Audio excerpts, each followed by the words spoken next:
Let's get started. So Sure.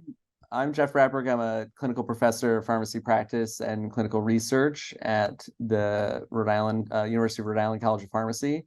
And maybe some of you on the same listservs that I'm on saw this picture of an actual what the Narcan box will look like, actually over the counter, actually with a price. This is from a Walgreens in Minnesota, and I have not checked out Walgreens to see if it's actually available yet. I desperately want to get my hands on a box here, but I don't. Of course, I'm a very privileged individual who could pay $49.99, as the price has been announced from the makers of the first available OTC naloxone. But we'll talk about sort of where OTC naloxone is, where OTC products are in terms of public health, and making sure that we'll review some materials that Tracy Green and our Respond to Prevent group have put together and are disseminating, currently under review in Massachusetts, and can be have been modified from the Rhode Island Department of Health. So these materials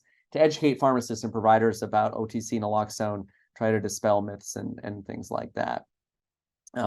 So I think the biggest thing that I get out of this is, of course, it's on the shelf. And so we'll talk about actual accessibility too, and sort of where do you get naloxone. So again, this is where I work. This is our land acknowledgement. So there's only a handful of folks here, but if you could chat what kinds of things that you'd like to know or what questions you have, I'll just keep that box open and we can address those things. Or anyone can speak up. What do you want to learn? What do you want to know? I can't cover everything, but I like to focus on sort of what your interests and things are.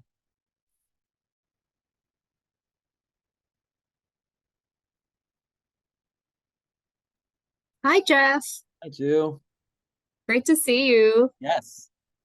My question is about generic naloxone. Yeah. If the FDA is planning on approving generics, and also if you think it's going to be significantly cheaper or not. Yeah. So great. If it's okay with everybody, I'll just answer these questions. This is fun. So there's actually 3 over-the-counter products that are approved by the FDA, and there is a generic intranasal naloxone made by Pediatrix Pharmaceuticals. There's no price on it as of their press release. There's no date on when it's going to be available. So with all drug approvals or switches, it's sort of, you never know when it's going to be available. So there is a generic intranasal product. There's the branded product, which I showed on this other slide here, which is the same exact thing as the prescription drug. Pediatrix also had a generic intranasal product that was prescription, and they switched it. There are 2 branded generic intranasal products, other intranasal products, one by Teva, which is what we get through our opioid settlement here. That's still prescription generic intranasal. So maybe I should start with, when we think about naloxone, we have to think about the formulation. So we're talking about intranasal forms, the dosage, which I'll get to in a second, and then brand versus generic. And the other thing is prescription versus OTC. So this is a prescription 4 milligram intranasal product is the Narcan. They kept the brand. It's going over the counter. I'll show you 2 examples. This is what it's going to look like. The pink box is what people can buy. And then there's a white box that's still going to be available for public consumption. That's the Narcan. Then there's the Pediatrix product, which is generic intranasal naloxone. All use the same device. All have 4 milligrams. And then there's a third product that I'll show you pictures of called Revive, which is made by Harm Reduction Therapeutics. And that is 3 milligrams, equal efficacy to 4 milligrams. That is meant to be given away. They gave away 200,000 doses to Remedy Alliance, which currently distributes their own branded intramuscular naloxone to harm reduction folks. And that price I've seen is about $36. Now, does that mean they're going to sell it to Walgreens for $36 and Walgreens is going to make it $50 if they ever cover it? Still lots of unknowns. Their product just got approved a few months ago and will be available, will be marketed in the first quarter of 2024. So essentially, as of January, we have at least some indication of price and location of Narcan. Pediatrix product, we don't know. And then Revive, we really don't know what its public price is going to be. So that was a lot of answers there. Thank you so much. Yeah. All right. Jeff, thank you so much for this presentation. I don't know how I can answer any question from Michelle, who knows far more than me, but I'll do my best. Well, I'm wondering, do you know how much money or what the strategy is for promoting over-the-counter naloxone by these companies? Another huge unknown. Don't know. I've been to their website. You can sign up. You can go to, I think you could just Google Narcan and that you can find out when it's going to be available. In the circles that we're in, I think a lot of us got an email from the Emergent Biosolutions group that makes Narcan that bought it from Adapt, which was the original marketer of it. And they said, look, it's available. But that's all I've gotten. Are there going to be TV ads? I don't know. I don't know what they're going to do. Clearly, they want to sell it. Are the pharmacies going to sell it? No idea. Yeah, it's fascinating because potentially there's a lot of benefit of them pushing it. Doing the ads and the whole 9 yards. And then aside from that, we will have to figure out who do we promote it to? How do we try to get, in the flyer that your team has worked on is just great. So it's a great start. But anyway, it's fun. It's exciting times. Isn't that fascinating in that we have, the US and New Zealand are the only 2 countries in the world that allow direct to consumer marketing of prescription products, which is kind of, and I just personally am a person who never watches TV, but if I ever turned it on, I'm like, am I the target demographic to hear all these pharmaceutical ads, or are they just, that's the most prevalent thing? I don't know. But so it's sort of interesting when we think that there's prescription product marketing, which we're really exposed to, and then are over-the-counters actually marketed, and how are they marketed and things like that? I don't know. And then you take a public health product, right? I'm sort of happy but amazed to see sort of vaccines being promoted in a different way, right? So I've seen COVID vaccine commercials. We have Paxlovid is a anti-COVID, very effective medication, very safe, being marketed on TV. So it's sort of interesting as a pharmacist to see these things. And then do we need to counter it? Like you said, do we need to focus on groups that they're not approaching? Do we have to focus on groups like take naltrexone, intramuscular naltrexone? I remember being in Boston and seeing all of these Vivitrol, which is its brand name, being marketed. And you're sort of like, well, is this the person? Is this what addiction looks like? There's so many things that go into this. Are you marketing naloxone to the sort of the fearful parents, or is it actually people who can help? I don't know. So I will. Tracy's got a question about key research questions. So I'm gonna get to that. Yeah. So a key research question is, how is it going to be marketed? Will there be uptake? Are we still going to track it? We don't even know how to. This is a big question for our state, where we track all of our community-based. We have naloxone in our PDMP, which is not a widespread thing, the prescription drug monitoring program. So the big concern is that how are we going to measure uptake, as Dr. Green and I know very well, and others, getting private point of sale sold products, whether from a pharmacy register or from a gas station, there is no way to obtain that data. And so what does that look like?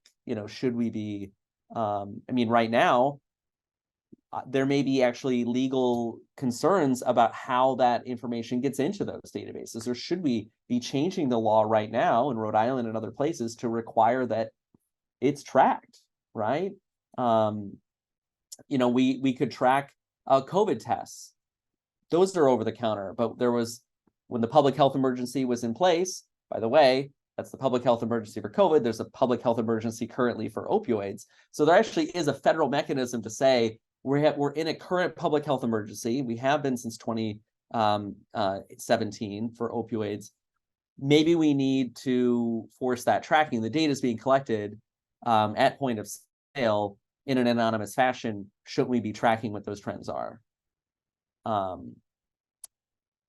We won't be tracking demographics like we do in Rhode Island for distribution. So there's lots of those questions. Yeah, what will uptake be? What do pharmacists think about it? You know, there's so many more players now in terms of what will consumers think. I've been asking my Canadian colleagues to send me pictures of where's naloxone on the shelf in Canada, because it's been over the counter for years there. It's been over the counter in Italy. So I mean, the Cobra can send me to Italy and do a study of Italian over-the-counter naloxone. I can do qualitative research. I'll interview those Italian pharmacists, preferably Milan this time of year, and then we'll be all set. Okay, other things that folks want to know. Yeah, can we compel manufacturers to report the info? There's no REMS for naloxone. I don't really like the risk evaluation mitigation strategy of FDA in a lot of ways in terms of how we track things. So no, FDA doesn't, I believe, track OTC products. We have talked about that to the FDA. I know it's been mentioned. I found in researching for this talk, as many of you know, OTC naloxone has been discussed for decades. They actually had a talk on it in 2012. So it's really sort of overdue. And I think the other thing to think about here is it's capitalism that and policy errors that didn't have FDA force manufacturers to seek OTC approval. They've encouraged them, but manufacturers make more money when the product is prescription than when it's OTC.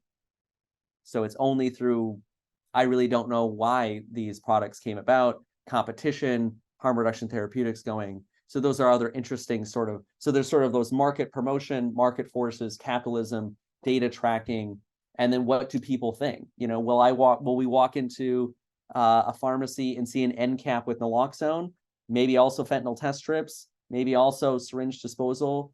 That would be phenomenal. Are we going to see vending machines with naloxone because it's easier to apply at pharmacies so that all these products are there available, not only stigma-free, but also anonymously or more anonymously? I don't know. So lots and lots of research questions. I'm actually applying in a week for a sabbatical next fall to study all these things. So that's my, there's lots and lots of questions, and there'll still be questions a year from now. Okay, long answer. Other questions you can text or ask, or just put them in the text, and we'll go from there.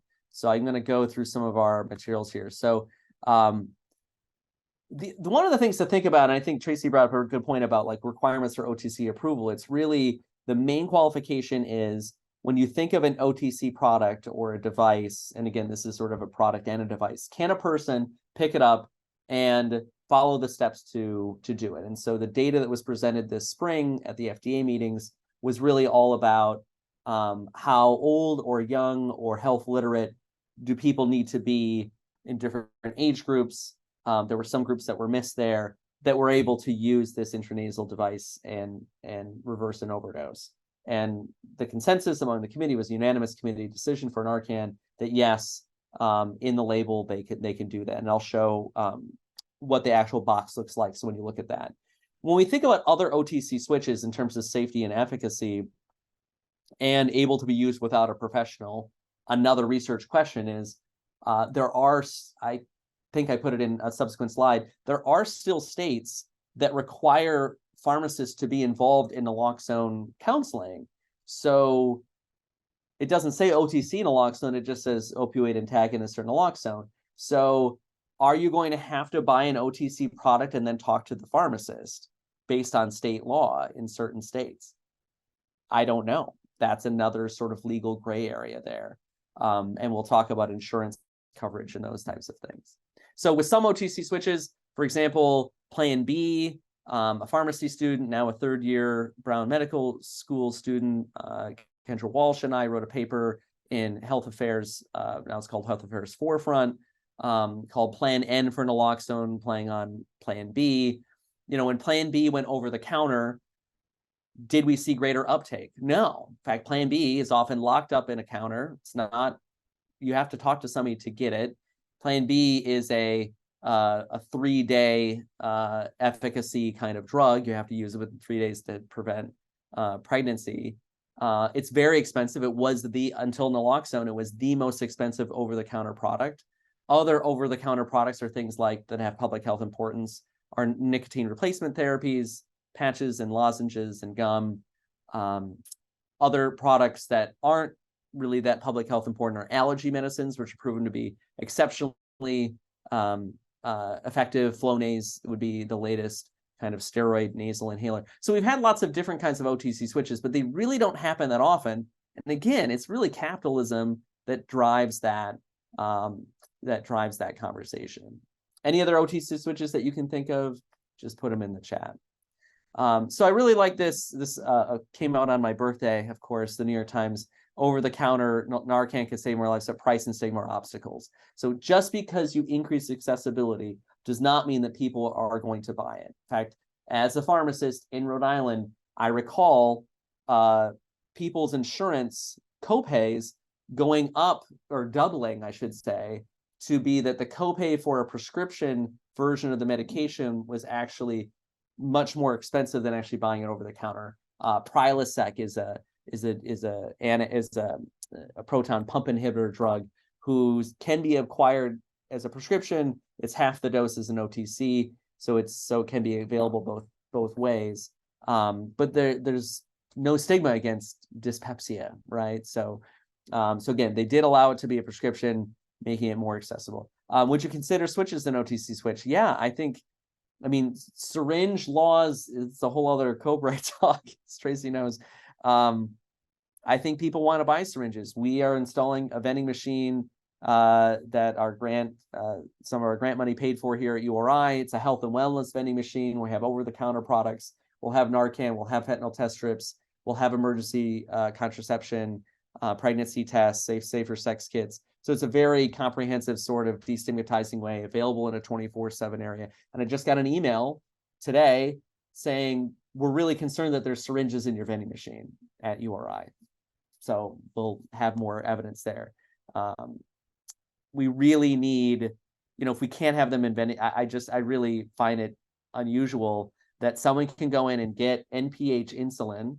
15% of people with diabetes don't have prescription diabetes access, don't use prescriptions, and really only buy insulin over the counter, which is a really fascinating thing to me to say.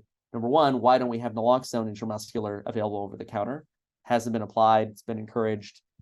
So that's a fault in terms of formulation availability. But there's a statement of people, selling syringes or essentially giving syringes with Narcan or other kinds of products. We have to sell syringes for gender-affirming care medications like testosterone. Other kinds of products come with needles, like fertility drugs, but in comparison, testosterone doesn't come with its needle. Intramuscular naloxone, when it's sold by pharmacies, didn't come with its own needle. So we really need over-the-counter syringes, and I don't really see why they're not available. So from a pharmacy perspective, and again, please just jump in anytime verbally or on here. I was part of a group in 2021. And I think the important thing is here about access is we want to increase the availability of naloxone. We support availability as a prescription and non-prescription. One legal point that's important to think about is if a product, FDA law, federal law basically says you can't have the same exact product available as a prescription or OTC. So all Narcan boxed prescription labeled things are going to go away because they have to. If you still have it, it's not a big deal. It's still effective. But we really wanted it is to make sure that there's multiple ways to get it, to avoid stigma, and to maintain access across all sort of comfort levels. So we say it should be behind the counter, it should be on the shelf, it should be in vending machines, it should be by the shelf, it should be all of those places. And really number 3 here that the National Association said is pharmacists and payers, of course, so we need insurers on board here, ensure equitable access to and affordability of at least one naloxone formulation. Now, everyone can define affordability in a different way here. And then fair reimbursement dispensers of naloxone is that for all those education points, whether it's over the counter and somebody says, I don't really understand these steps, or whether somebody has a prescription for it, that counseling step is really not paid for. In fact, pharmacists often lose money on just the sale of the product of naloxone, and that may change as these market forces change in ways that we really can't predict. All right. So some of these are research questions, but also questions to you is, we don't know who will stock it, right? So right now I know Walgreens will have it on the shelf. I don't know if CVS will. I don't know if independents will. Pharmacies are not doing well for a number of reasons. Their workforce is demoralized. They're closing stores in places that really need pharmacy-based naloxone access and public health access to deliver those kinds of things to a population where there are no other health professionals treating opioid use disorder as well. What education is required? Like I said, some states actually require pharmacists to have education to sell naloxone. So we don't know whether that applies to OTC. Again, from an OTC standpoint, it's all there. So how are people getting to know how to recognize an overdose besides this box? Are the steps appropriate and consistent with what we advertise on our websites, or what groups, what providers are telling their patients or caregivers? What about contaminants in opioid products or in illegal drugs? Is that a conversation that's happening? We know that when we revive people with naloxone, it's reversing the opioid. If xylazine is there's going to be a different reaction. That's not covered in over-the-counter naloxone, right? It's covered in a lot of our trainings, including my colleague Anita Jacobson here at URI and the Community First Responder Program. There's an extensive section on xylazine and what to expect, and we've talked about those steps. And then the dosage. We all know human behavior. If in January 2024, or the first quarter, if we see a Revive 3 milligrams and a Narcan 4 milligrams, and the Revive costs less, here's another research question. What are people going to think about that?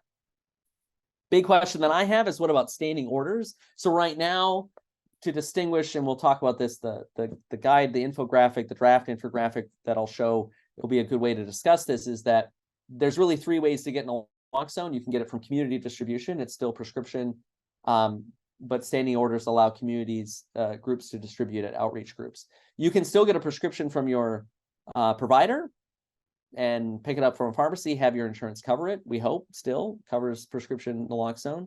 You can go to your pharmacist and they are covered by a standing order to not require a provider to do that. But we're still unclear whether standing orders cover OTC. We're pretty confident it does it for Medicaid, but we really need more justification or something to hang on to, because I think pharmacists, why we need this training I'm going to talk about so much, is that pharmacists are going to be reluctant, we think, to say, I'm running this over the counter through your insurance, but Jeff, you have Blue Cross Blue Shield. I don't know if they're going to cover it. What's going to happen here?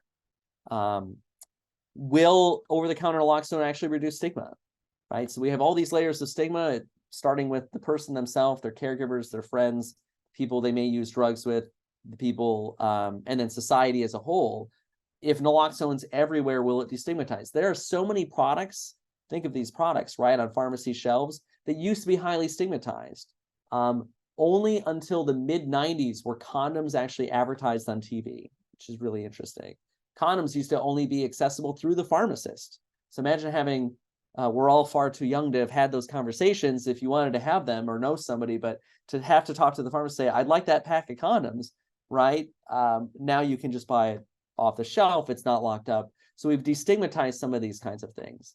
And then as we've already sort of talked about, is that what will the market forces be? Will insurers change their copays for both generic or prescription naloxone, or naloxone that's filled by prescription, whether it's over the counter or not?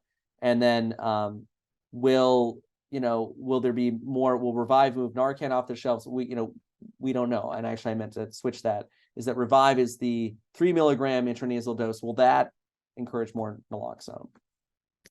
So just a little history, and our team, Joe and Sophia on Respond to Prevent, put these slides together from quotes from some of the media that I'm sure we've all heard. So FDA says it's a dire public health need. Narcan can be available in more places without pharmacies. That's great that it's available, but I can tell you that if a gas station says, okay, I'll cover naloxone because the state said we should do this, or the feds say we should do this, if nobody buys it, if it expires on the shelf, there's a cost to stocking. There's a space cost, cost of the product. It's going to be returned to the wholesaler. So we need to study that. Online, I think, is a really interesting thing. I have not I have searched Amazon. I have not seen over-the-counter naloxone there. Amazon has a very thriving pharmacy business. What will they do in terms of distributing drugs? Or Mark Cuban's Cost Plus drugs, which just won a huge contract for California Medicaid. Lots and lots of market forces there. OTC distribution, would prevent discrimination towards people who use drugs. But again, there's still perceptions that people's insurance, once there's a naloxone purchase, that there may be effects on life insurance, despite heroic efforts by some of the folks we know to write letters to those patients' insurance companies saying they just acquired naloxone to do that. Maybe that will go away. I'm optimistic. Maybe there'll be other market forces to drive these things. Take the Plan B market, or the emergency contraception market, I should say, or the antihistamine market. You see lots and lots of store brands and other generics and all these things competing there. Would love to see that with naloxone. Maybe this medication will show that people is safe. Maybe it will lessen stigma and again increase awareness of overdose prevention. But when you look at the picture, I show you the box of Narcan, I don't think overdose prevention, right? You think of how consumers are marketed things. Again, we talked about TV or ads. Will they, will it happen? All right, so we already sort of know the cost. We know the cost is a barrier. We have no pricing controls. Again, I think next week there'll be some prescription drug pricing controls from a recent federal law, the Inflation Reduction Act. We need to address all kinds of medication challenges and stigma. And again, we know it's going to be prohibitive, and AMA said that. We still need to think that there are other products, right? There are other more affordable, equally effective, titratable products. Injection naloxone, we talked about the stigma about syringes. Maybe if we had over-the-counter syringes, we would feel better about that. And again, what's interesting here is all these products are one dose. You get the 4 milligrams, you get the 3 milligrams. That's it. There's no titration. With injectable products, there is. So SAMHSA, I thought this was a great slide that the team put together. Insurance coverage of OTC naloxone may vary. The most bland statement that we could make. Again, states may cover Medicaid using state-only funds. Whatever the state laws and regulations. There's no federal restrictions. And again, OTC should have no impact on prescription injectable naloxone. Very, very few pharmacies actually stock it. And again, I think people are just not seeking it, so it's not there. I'll pause there, and then we'll talk about some of the products that our team is pushing out to pharmacists and posting on our R2P Respond to Prevent website. Again, you can text or jump in as you will. Jeff, just wanted to clarify the issue of insurance coverage. Yeah. Is there? I thought that we were going to, as it got OTC, we were going to just mandate or have some kind of way to make sure that the insurers cover it. Does that have to be fought state by state or insurer by insurer? It has to be fought by state, insurer by insurer. My expectation is that Medicaid will, and Tracy knows more about Massachusetts, but the Medicaid director has said that if there's a prescription for an over-the-counter product, Medicaid will cover it at zero copay in Rhode Island. So that may exist other places. We also have, 6 years ago, passed a law requiring insurance coverage of naloxone. Doesn't say whether it's over the counter or not. So I think that we've got, but again, that's a state, all insurance and scope of practice laws are state-based. And so, yeah. So it's sort no of way to do that federally. No, unfortunately. And again, what's important about that last slide I had is that Medicaid is co-funded by federal states. States will have to cover that OTC. I don't know if that applies to OTCs, but the federal portion, I think, doesn't cover OTCs. Yeah. I love your thought about Walmart and Amazon, having them have it and marketing it. I wonder if there's they both could use some PR. So I wonder if there's somebody we could connect to, Remedy Alliance, connect to them. I 100%. I think Tracy and I know somebody who's still at Amazon Pharmacy that we could reach out to, formerly of CVS. So I think we've got at least one connection at Amazon, and so I intend to reach out and see what's being done. Great. And is CVS doing enough? I know nothing about CVS. I don't know anything about. I have no more context there. So I know a guy there. Yeah. I'm Sure you on do. Yeah, we really need to leverage. Again, I think it's what I'm hopeful for is that the documents, these we're going to show now, will be widespread. They're available online, and just direct the companies and say, use our stuff. Tell people what to do. Tell people all the ways that you can get naloxone. You're still, I think that's the advantage here, is that by educating people on over-the-counter access, you're also educating that there's a community access, connecting people to drug user health programs, making sure that prescribers are still prescribing. I mean, what do you think, Jody, or other physicians on here? Do you think physicians are just going to stop co-prescribing naloxone because they think it's over the counter? We have a mandate in our regs and laws saying that they have to co-prescribe. Will they still? We'll do what's the easiest to click through to get to the other side of it. I mean, literally, we have to click so much crap. It's like whatever's going to make it go away the fastest. Yeah. If we click no, I don't want to do it, and that leads to another question: are you really sure you don't want to do it? Whereas if you click just yes, just do it, leave me alone, and you get through the other side, that'll be the way to do it.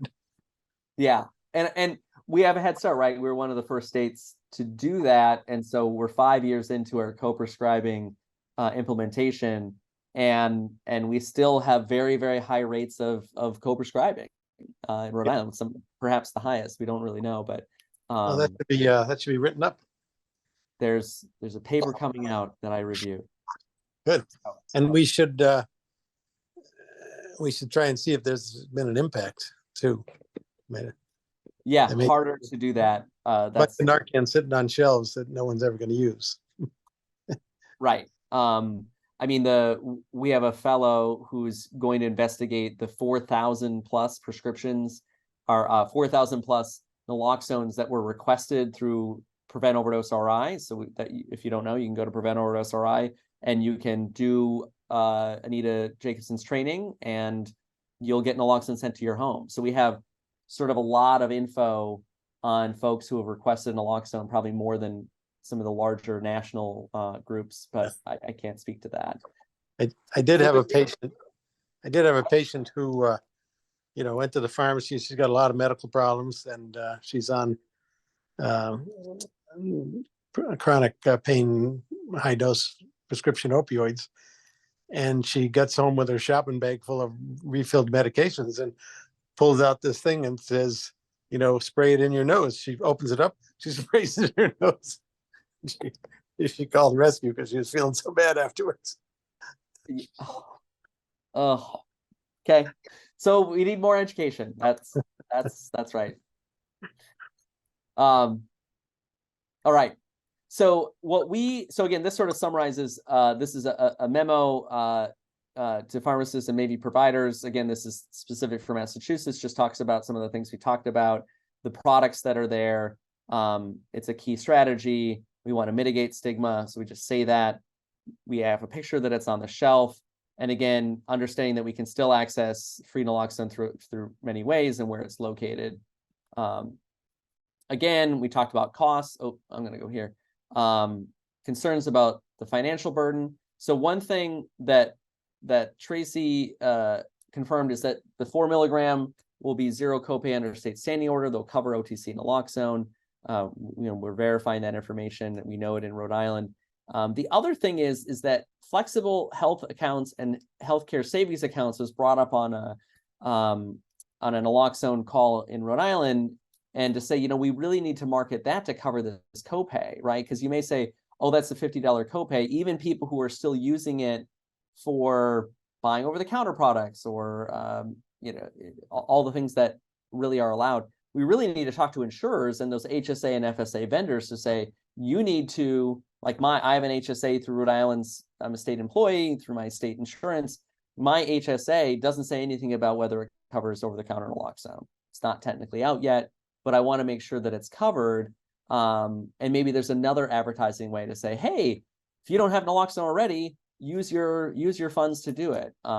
Actually, many years ago, CVS, our colleague there had an idea to say, oh, you have to use your money before the end of the year, use your HSA and get naloxone before the holiday season, those kinds of things. So there's interesting ways that we can market ways to get it without talk to your provider and have them write a prescription. And if you haven't co-pay, check your expiration dates, things like that. So again, one of the things that we're emphasizing here, learning from the limits that other expensive over-the-counter products have had.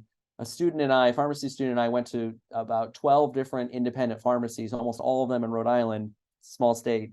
And they all said, oh, we keep Plan B behind the counter. We're like, hey, over-the-counter naloxone's coming. Where would you have it? Oh, if it's $50, we won't put it on the shelf. It isn't like there's a great risk of theft. That never was brought up, but it was, oh, it's expensive. You need to talk to the pharmacist about it.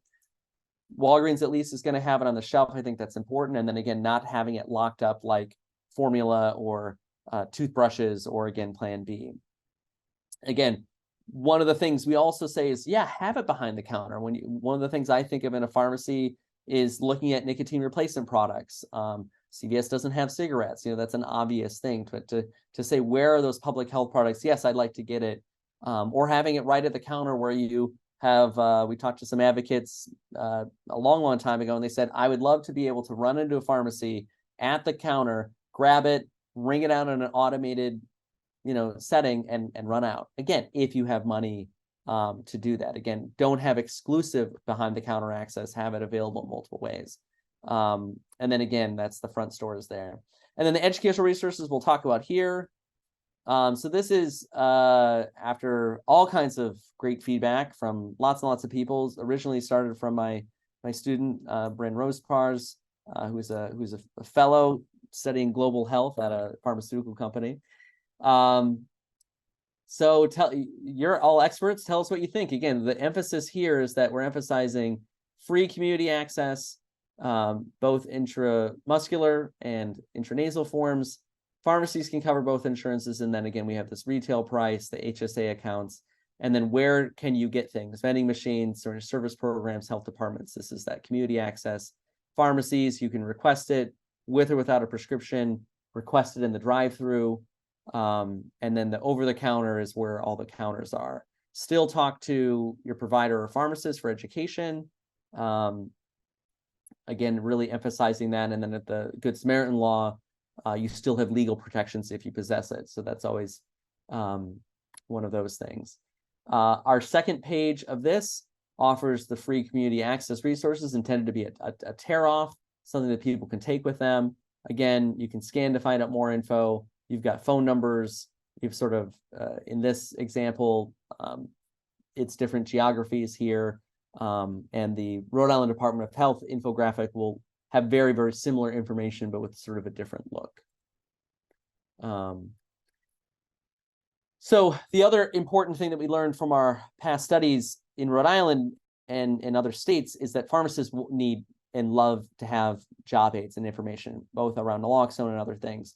And so I don't have the most recent job aid here. So these are sort of two different forms here, but recommending that there's sort of 4 different things we think about. The formulations, hey, here are things that you could stock and still use in your standing order. What's available and when is it going to be available? For example, there are prescription high dose intranasal products that are not available widespread, but are preferred by some states. There's really no evidence that higher dose intramuscular, the 5 milligram or intranasal products work any better.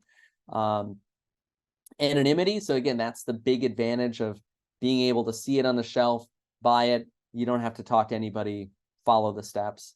So again, here's the availability. And then again, the costs, which could be as low as $0 copay. Either your copay is 0 because you have public insurance, or your insured charges 0, which happened for a few years, or your copay is high and you need something else to pay for it. So again, there's the standing orders, copays, emphasizing community naloxone, and really what's on the label. So is your name on the label, or is it labeled or not? So here's the box, and here's the drug fax label. It's this is as high resolution I could get for getting my hands on a box. So the steps that the FDA approves, this is from the approval information. Check if there's an overdose, very sleepy or not breathing, yell, wake up, shake the person, go to step 2. Give the first dose, tells how to hold it. Again, these were tested in hundreds of people from in the application here. Press the plunger firmly to give the first dose. It contains 1 dose. Then call 911, wait 2 to 3 minutes. There's 2, and again, shows 2 devices in here, 2 single dose nasal spray devices. Watch and give. If the person wakes up, go to step 5. If it does not wake up, continue to give doses. So this is the whole problem with contamination or or multiple substances that aren't reversed by naloxone, is the person could be breathing, but may not be awake. And there's no recovery position that's indicated here. So those are some of my concerns. There's information. Yeah, Michelle? I was just gonna say, yeah, I know. And honestly, it's too bad because naloxone people have been waking up for years, right? But really, naloxone's working on breath. And so there's other reasons besides xylazine that people will stay sedated. There's just other benzos, alcohol, all of it. Yeah, alcohol. So there's real good reasons to to focus on the breath, and it's too bad they missed that opportunity. But right. And again, from a data perspective, and in the fentanyl era, 2 doses of 4 milligram or 2 doses of 0.4 intramuscular reverse almost all overdoses. Right. It's being recorded.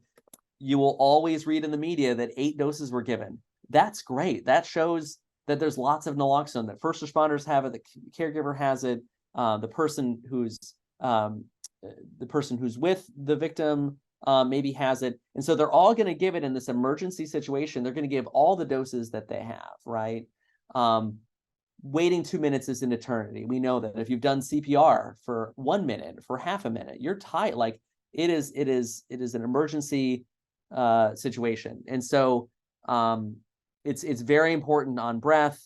They don't talk about color here, which is in some of our color of the skin or the nail beds, things like that. So, I'm glad that they say stay with the person even if they wake up. Great opportunity to have someday in Rhode Island, like in other places, emergency medics, EMT-based or paramedic-based buprenorphine induction or initiation. That would be great, or having that happen in the ED. So getting them into the treatment right away. It does say you may need to give all the doses in the pack. Give another dose if the person becomes very sleepy again. But I can imagine by the time you get to step 5, almost everybody's given 2 doses. Got 2 nostrils, you're going to give 1 dose. It says for use in the nose only. Says don't test the spray before use. I can see people thinking like a syringe, right? Popular media, they squirt it. I've heard that over the years. Some people do that. So lots and lots of research questions it's just like when we approve a drug. We approve a drug. Wow, it worked to reduce this thing by 70% in the study. We put it into practice. Almost never achieves those results in real life. So the other thing I like to point out is this, where is it stored? Very importantly, well-done studies have shown if naloxone gets very hot or very cold or both repeatedly, it still has enough active ingredient to work without having products that inhibit it or cause harm to the person. The other thing that we think about is what is the expiration date going to be of over-the-counter? So recently, the most recent acquisitions of prescription Narcan were good for up to 36 months. I'm hoping that this is good for that long as well. The other thing, again, this is small print here. It says when using this product, some people may experience symptoms when they wake up, such as shaking, sweating, nausea, and then very, very infrequently found, but it's very highlighted in popular media, or feeling angry. This is to be expected. I find that also quite disingenuous to say, how many people are actually reading drug fax labels? I don't know. Hopefully they're only looking, this is the back of the product You can see sort of the two smaller sides and the two larger sides. I'm hopeful that they don't read this before they read this. That will be another interesting way to say, why people don't give naloxone. This is just for your information. It's also more clear. The same exact information, but this is, again, not for resale, for non-retail distribution. And here's Revive, which also looks almost exactly the same. FDA approved. Their steps are are basically the same. The picture's a little different. Check if you suspect an overdose, give the first dose, call 911, watch and give. They do have, and again, this is upside down because this is just a picture of the product. They do have that same information about what to expect when we do that. So I talked briefly about injectables. Again, I want to have more time for great questions here. Remedy Alliance, again, distributes to harm reduction. They very successfully distribute millions of doses of intramuscular naloxone, worked very, very hard at that. And now we'll have this product, this Revive product. This only has one box. Again, it doesn't have different access colors. Again, I talked about NPH insulin being available. A tornado just destroyed a pharmaceutical plant that makes injectables in, I think, North Carolina.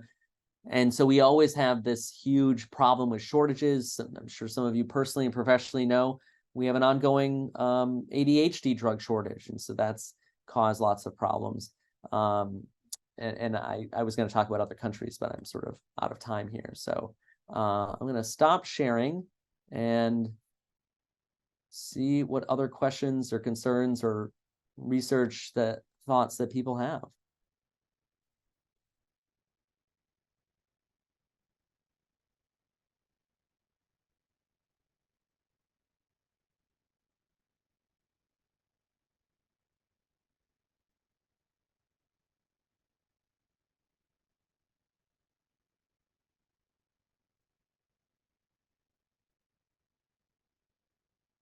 Thank you so much, Jeff. That was really good. And I have to say, with regard to them saying people may feel angry, at least they didn't say they may come out swinging, which is so often what you hear and these when you're doing trainings. But I think I was really curious to see, because this is the first time I've seen how it was labeled and and it is clear, I think, except the focus on people waking up, which, as you said, is people's experience, for so long. It is clear. It looks good and is straightforward. It'll be very interesting to see how this impacts sort of the general perceptions about naloxone and carrying naloxone. Thank you. Well, and it's interesting. It'll be and carrying is the big point, right? Just as Jody was alluding to, how many people ordered naloxone because they got an email that said that there's more overdoses in the city they live in, which is something Rhode Island does, and the program here at URI often sees giant spikes in naloxone going out from those. So we know that there is, when there's awareness, that people acquire it, right? But are they going to run, where are they going to go in the pharmacy? I'm a pharmacist. I've spent a lot of time in pharmacies that are arranged very similarly, but I can't find anything in pharmacy. Is it going to be on that giant sign, emergency overdose antidote? No, I don't. Tracy and I talked extensively about, does it go in first aid? Does it go behind the counter in an obvious place too, right? Does it go, where are you going to put it? And it's this pink box. It's pretty distinctive. I think that's a thing. And I'm hopeful that maybe we can get a picture of a pink box to put on some of our materials or whatever our marketing is, to say, look for that. This is the thing that you want people to have. So it remains, I'm just excited to walk in and see where it's going to be. I don't know what it's going to be, but it goes back to the pharmacy marketing, the company marketing, and what demographic that's going to get. So all those lead into Tracy's really great question: is how are we going to improve racial ethnic disparities and access? I don't know. I mean, it's the box isn't in Spanish, right? So that's a big problem in Rhode Island. We've seen dramatic increases in fatal overdoses of people who identify as Hispanic. So that's a huge thing. We are going to translate these materials once finalized into multiple languages. I shouldn't say we, Tracy's team is going to do that at Brandeis. And so that's important. We know that people who have health disparities overlap with economic disparities. $50 is not something they're going to spend if they don't need it, right? Or vice versa. Are they going to acquire naloxone at $50? What are they going without? I don't know. Is a person who goes to pharmacies to acquire syringes at whatever they cost now, $5 or $6, are they going to buy 10 packs of syringes worth of naloxone, or are they going to acquire from community-based organizations? My big hope is that it's on the shelf. Pharmacists, technicians, front store, everyone in that store knows, hey, here's a sheet, call this number and go to this place near where you live to get these things anonymously, right? So this is the sort of, and then that also gets them access to all those other things. So should we target, I shouldn't say target, should we focus on pharmacies in areas that have high overdoses of disproportionate numbers of Black and Hispanic folks? Yeah, I think we do. Do we talk to those folks and say, how are you going to promote naloxone? I think there's a great research question right there. I think that's a great idea. There's a couple of things. One is that if it does start conversations, even if sort of people say it and you see it multiple times, it's like, okay, what is this? And it does feel like it's normalizing. And getting to your point earlier about all of these kits, all of this naloxone that's gone out co-prescribed. I feel like, I've talked to a number of people who've gotten it and been like, as Jody described, they didn't do what she did, but didn't know what it was, or saw it if they had to pay, had a co-pay, like that whole thing. However, if folks have it and they didn't get education, it just does, maybe having it on the shelves is like, oh, this is a thing, just raising awareness. Maybe this is a useful thing, because that seems like a great opportunity to me to be able to educate people who get this co-prescribed. It's not only for you, actually, it could be used. This could be a tool in the community or a loved one that you may be worried about, or I don't know. So yeah, I think this idea of focusing in those areas, focusing pharmacy in those areas where, as you suggested, where we know that there's high concentration of overdose, it can help, even if it's just addressing stigma. Yeah, or maybe that's where we put the vending machines, or maybe that's where we put the.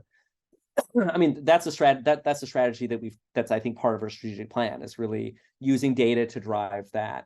I think from like a pharmacy consumer mindset, in my career, I worked in pharmacies in very different socioeconomic areas, and I think all of us could think about, like, I worked at this pharmacy in this part of Providence, and then I went to a different pharmacy of the same chain that looked entirely different, stocked differently, things locked up differently. And so really want the chains, or maybe we call them out privately and then publicly to say, like, why is it I went to the X store on Admiral Street and naloxone's there in the same spot but locked up, but when I go to the Hope Street or fill in the blank East Side Pharmacy, or the Barrington Pharmacy, nothing's locked up, it's there, right? So here's a chance on a very distinct thing to say, okay, well, it's not locked up in Barrington, but I don't believe there's ever been a hotspot there.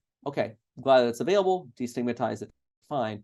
But in the places where there's hotspots, not only does it need to be there, it needs to be accessible. Understanding that economic disparities are going to be a greater limit to acquiring it, unless we have this education, right, which says grab it off the shelf, bring it to the pharmacist, and let's figure something out on how to cover it. And those, and again, I'm just gonna, I don't want to overlap Medicaid coverage with socioeconomic disparities, but I think there's a significant Venn diagram there. But in pharmacies that I've worked in, where the majority of folks or a large proportion were Medicaid insured, the pharmacists were skilled at saying, don't pay $9 for that 500 pack of Tylenol. I'll have your Medicaid cover it. And they say, oh, wow, that's great. So, you know, I've done that myself in lots of places. So it's sort of making sure they know that they can do that same process, so that people, we know that Medicaid, being insured by Medicaid or public insurance is an independent risk factor for overdose. It just is, for a number of other reasons. So we need to make sure that those financial barriers aren't there. And I think the other interesting thing from a stigma standpoint is pharmacists consistently are much more willing to talk to Michelle when she brings the box and says, I'm interested in this, than when Jeff says, hey, Michelle, you take blah, blah, blah, benzo and opioid. Are you interested in naloxone? And we've written scripts on that. That active offer is so much harder to get to, again, on top of workload and all these other things. The other thing that we need to leverage that Tracy's very done skillfully with our team is technicians. So now technicians can sell OTC. So now technicians, who are often the first access point, can say, I mean, anyone, any attendant at any consumer place can sell it. And I'll leave you with another sort of interesting legal thing. In Connecticut, stores need to have licenses to sell OTC products. So in the most needy parts of Connecticut, they can't even stock OTC, even though they're not even a pharmacy. Like now they have to go to another level. So that state needs to change that law or have an exception or help people get that prescription so they can stock some of not only naloxone, but other OTC products, just to increase access there. So it's amazing some of these, how these laws are going to be enforced or not enforced.